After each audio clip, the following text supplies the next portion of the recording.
Fazbear's Pizza. I'm here to talk you through some of the things you can expect to see during your first week here and to help you get started down this new and exciting career path. Now, I want you to forget anything you may have heard about the old location, you know. Some people still have a somewhat negative impression of the company. That old restaurant was kind of left to rot for quite a while, but I want to reassure you, Fazbear Entertainment is committed to family fun and above all, safety. They've spent a small fortune on these new animatronics. Facial recognition, advanced mobility. They even let them walk around during the day. Isn't that neat? But most importantly, they're all tied into some kind of criminal database so they can detect a predator a mile away. Heck, we should be paying them to guard you. Now that being said, no new system is without its kinks. You're only the second guard to work at that location. The first guy finished his week but complained about conditions. We switched him over to the day shift. So, hey, lucky you, right? Mainly he expressed concern that certain characters seemed to move around at night and even attempted to get into his office. Now, from what we know, that should be impossible. That restaurant should be the safest place on Earth. So while our engineers don't really have an explanation for this, the working theory is that the robots were never given a proper night mode. So when it gets quiet, they think they're in the wrong room. So then they go try to find where the people are, and in this case, that's your office. So our temporary solution is this. There's a music box over by the prize counter, and it's rigged to be wound up remotely. So just every once in a while, switch over to the prize counter video feed and wind it up for a few seconds. It doesn't seem to affect all of the animatronics, but it does affect one of them. And as for the rest of them, we have an even easier solution. You see, there may be a minor glitch in the system, something about robots seeing you as an endoskeleton without a costume on and wanting to stuff you into a suit. So hey, we've given you an empty Freddy Fazbear head. Problem solved. You can put it on any time and leave it on for as long as you want. Eventually anything that wandered in will wander back out. Something else worth mentioning is kind of the quirky modern design of the building. You may have noticed there are no doors for you to close. But hey, you have lights, and even though your flashlight can run out of power, the building cannot. So don't worry about the place going dark. Well, I think that's it. You should be golden. Check the lights, put on the Freddy head if you need to. Keep the music box wound up. Piece of cake. Have a good night, and I'll talk to you tomorrow.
back room.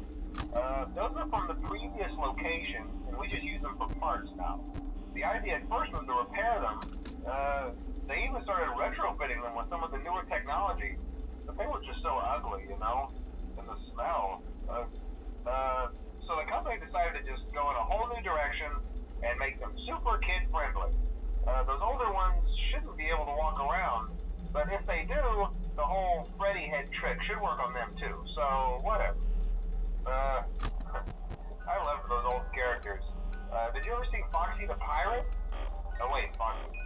Oh yeah, Foxy. Hey listen, that one was always a bit twitchy. I'm not sure if the Freddy head trick will work on Foxy. If for some reason he activates during the night, and you see him standing at the far end of the hall, just flash your light at him from time to time. Those older models would always get disoriented with bright light. It would cause a system restart or something. Come to think of it, you might want to try that on any room where something undesirable might be. It might hold him in place for a few seconds. That glitch might have carried over to the newer models too. One more thing, don't forget the music box. I'll be honest, I never liked that puppet thing. It's always thinking, and it can go anywhere. I don't think the Freddy mask will fool it, so just don't forget the music box. Anyway, I'm sure it won't be a problem. Have a good night, and I'll talk to you tomorrow.